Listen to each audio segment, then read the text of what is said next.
दरवेश दिल्ली का बहुत बड़ा आलिम, बहुत बड़ा हदीस का उस्ताद, तहरीके पाकिस्तान के जुर्म में उनकी जवान बेटी हिंदू उठा के ले गए।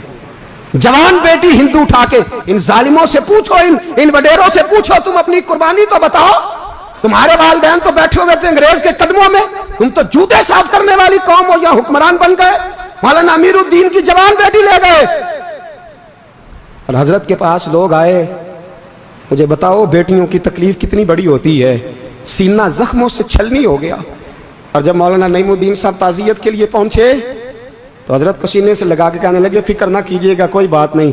मौलाना अमीरुद्दीन साहब कहने लगे, हुजूर बस पाकिस्तान बन जाए, मेरे रसूलुल्लाह के दीन का झंडा बुलंद हो जाए, एक बेटी क्या, मैं हजारों बेटियां कुर्बान करने को तैयार, मैं तैयार हूं देने के लिए औलादे। लोगों ने 10 लाख आदमी ने हिजरत की, 10 लाख 30,000 जाने एक एक दिन के अंदर कटी। लोगों के खूनों के ऊपर बना हुआ ये मुल्क, और इसके अंदर कभी कोई गद्दार आके बैठ जाता है, कभी कोई मक्कार आके बैठ जाता है, कभी कोई अय्याश आके बैठ जाता है, कभी बच्चे कत्ल होते हैं, कभी बच्चियों की इज्जतें लुटती हैं, कहीं 71 जनाजे इकट्ठे होते हैं। जालिमों को शर्म तक नहीं आती। हम किसी आइन को नहीं मानते, किसी कानून को नहीं मानते। हम मानते हैं उस पाकिस्तान को जिस पाकिस्तान में एक तरफ अल्लाह का कुरान हो और दूसरी जानब मोहम्मद मुस्तफा का फरमान हो। हमें किसी तीसरी चीज की जरूरत हो।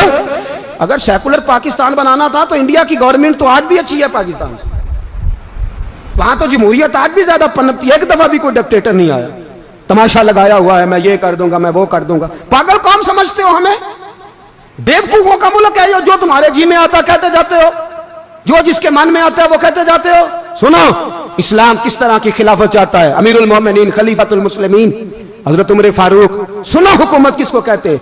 हजरत उमर गुजर रहे, फजर की नमाज के बाद 2 गलियां रह गई हैं, आज पूरा नहीं हो सका आपका दौरा, जो रात को नकाब पहन के 2 गलियां रह गई तो नकाब ओढ़ के ही फजर के बाद निकल गए। एक छप्पर है छोटा सा, एक कुटिया है, झोंपड़ी, बूढ़ी अम्मा बैठी है। उमर फारूक गुजरने लगे, बूढ़ी को परेशान देखा, अम्मा जी इजाजत हो तो अंदर आ जाऊं। बूढ़ी कहने लगी, चल दौड़ जा, अपना काम कर, क्यों इजाजत दूं? तेरी मेहरबानी अम्मा, आने दो। क्या दौड़ जा? तेरी मेहरबानी अम्मा, गुजारिश है, चलो आ जाओ। हज़रत उमर फारूक फरमाया करते थे, मैंने उस औरत से आइन सीखा है, आइन, मैंने उससे कानून सीखा है, उस बुरी औरत से। अंदर आ गए उमर फारूक, अम्मा क्या परेशानी है, क्या बात? अम्मा कहने लगी, खामद इंतकाल कर गया, औलाद अल्लाह ने दी कोई नहीं, मैं गरीब हूं, 3 दिन से रोटी नहीं खाई, 25 दिनार का कर्जा चढ़ गया है, मुझे उमर फारूक से बड़ी शिकायत है।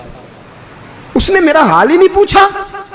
हजरत उमर कहते थे, मुझे उसने दस्तूर और आइन सिखाया। कहने लगे शिकवा है, उमर आया ही नहीं।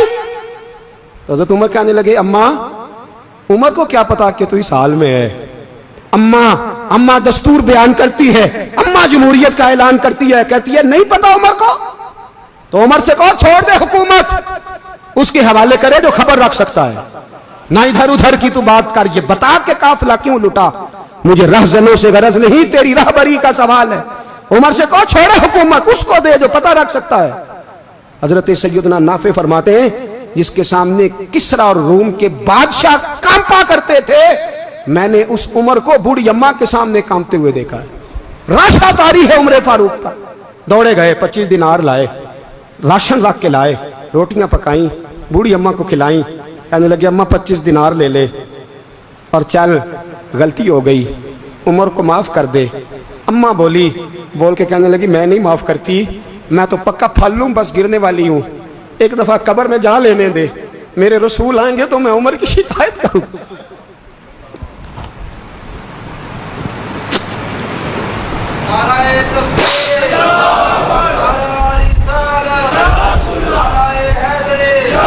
फरमाया मैं शिकायत करूंगी महबूब पाक से और अर्ज करूंगी, हुजूर इसे पूछ, इसको निगरान बनाया गया, इसने मुझ बेवा और लवारस की खबर ही नहीं ली।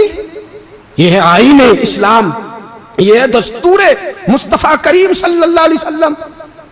यहां कितने गरीब भूखे सोते हैं, कितनों के बच्चे रोज अगवा होते हैं, कितनी मुसीबतें। गवर्नमेंट कहती है कुछ भी नहीं, कुछ भी नहीं, कुछ भी नहीं, अफवाह है, अफवाह है।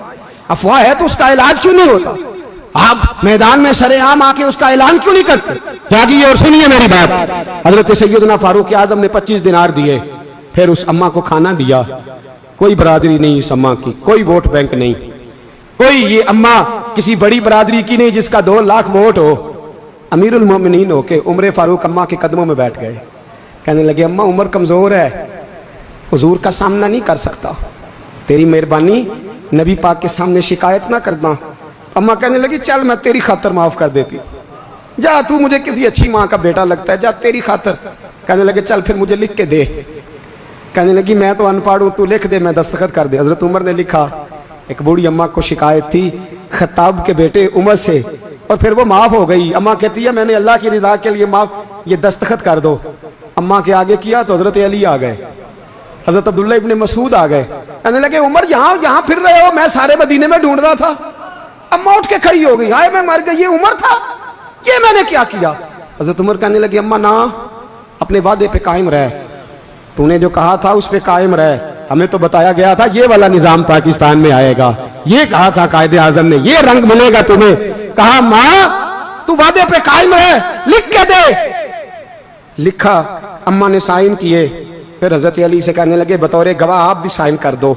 फिर अब्दुल्ला इब्ने मसूद से कहने लगे आप भी साइन कर दो। साइन हो गए तो जनाब उमर ने रुका लपेटा, हजरत अली को कहने लगे अली तू मेरा दोस्त है, मेरी सुबहों और शामों से वाकिफ है, अली तू मेरा राजदार है यार, मुझे यकीन है कि मैं तुझसे पहले मर जाऊंगा, जब उमर का इंतकाल हो जाए तो ये रुका मेरे कफन में रख देना, ये रखना मेरे कफन में। अली कहने लगे फिर क्या होगा। पर मैं जब नबी पाक मेरी कब्र में आके पूछेंगे ना बता तू हुक्मरान था क्या करके आया है, तो फरमाया मैं रुक्का निकाल के अर्ज करूंगा सोने एक अम्मा नाराज थी मैं उसे भी राजी करके आया। हुजूर मैं राजी करके आऊँ, ये या रसूलल्लाह मैं लिख